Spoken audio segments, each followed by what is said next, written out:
నివేదా పేతురాజ్ తన పెళ్లి గురించి స్వయంగా ప్రకటించి అభిమానులను ఆనందపరిచింది. దుబాయ్ వ్యాపారవేత్త రజిత్ ఇబ్రాన్తో 2026లో వివాహం అని చెప్పింది. అయితే ఇప్పుడు వీరి బంధంపై షాకింగ్ వార్తలు చక్కర్లు కొడుతున్నాయి. అసలు నిజం ఏంటో తెలుసుకుందాం.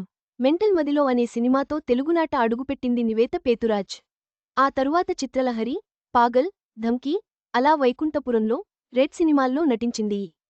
కానీ అనుకున్నంత సక్సెస్ కాలేకపోయింది ఈ బ్యూటీ. ఆ తరువాత మలయాళం, తమిళ్ సినిమాల్లో కూడా నటించింది. కానీ ఫేట్ మాత్రం మారలేదు. అక్కడ కూడా అంతగా విజయాలు వరించలేదు. దాంతో కొంతకాలంగా సినిమాలకు దూరంగా ఉంటూ వస్తోంది ఈ బ్యూటీ. నేపథ్యంలోనే నివేత పెళ్లి చేసుకోబోతుందో అంటూ కూడా కొన్ని వార్తలు వైరల్ అయ్యాయి. దేవుడా! ఇదేం అభిమానం! రామ్ చరణ్ను చూడటానికి జపాన్ నుంచి వచ్చేశారు. స్వయంగా నివేత పేతురాజ్ కూడా తన పెళ్లి గురించి చెప్పింది.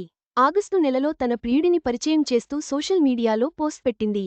దుబాయ్కి చెందిన ప్రముఖ వ్యాపారవేత్త రజిత్ ఇబ్రాన్తో రిలేషన్లో ఉన్నానని చెప్పింది. అలాగే 2026 జనవరిలో పెళ్లి చేసుకోబోతున్నామని గుడ్ న్యూస్ చెప్పింది. దీంతో నివేత ఫ్యాన్స్ అందరూ ఆమె పెళ్లి కోసం ఈగర్గా వెయిట్ చేస్తున్నారు. అయితే తాజాగా వీరి పెళ్లి గురించి షాకింగ్ న్యూస్ ఒకటి సోషల్ మీడియాలో వైరల్ అవుతోంది. అదేంటంటే పెళ్లి చేసుకోవాలనుకున్న ఈ జంట తాజాగా బ్రేకప్ చెప్పుకున్నారట. ఈ ఇద్దరు కలిసున్న తమ ఫోటోలను సోషల్ మీడియా నుంచి తొలగించేశారు. అలాగే ఇన్స్టాగ్రామ్లో కూడా ఒకరిని ఒకరు అన్ఫాలో చేసుకున్నారు. దీంతో వీరి పెళ్లి కూడా క్యాన్సిల్ అయినట్టు వార్తలు వినిపిస్తున్నాయి.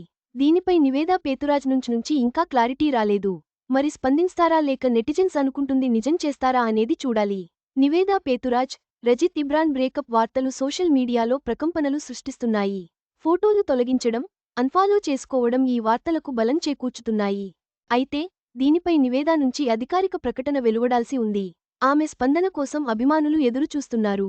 ఈ వీడియో మీకు నచ్చినట్లయితే లైక్ చేయండి. మీ స్నేహితులకు షేర్ చేయండి. మా ఆంధ్రవిలాస్ ఛానల్ను సబ్స్క్రైబ్ చేసుకోండి. పక్కనే ఉన్న గంట గుర్తుపై క్లిక్ చేయడం మర్చిపోవద్దు. తాజా సినిమా వార్తల కోసం ఆంధ్రవిలాస్.net చూడండి.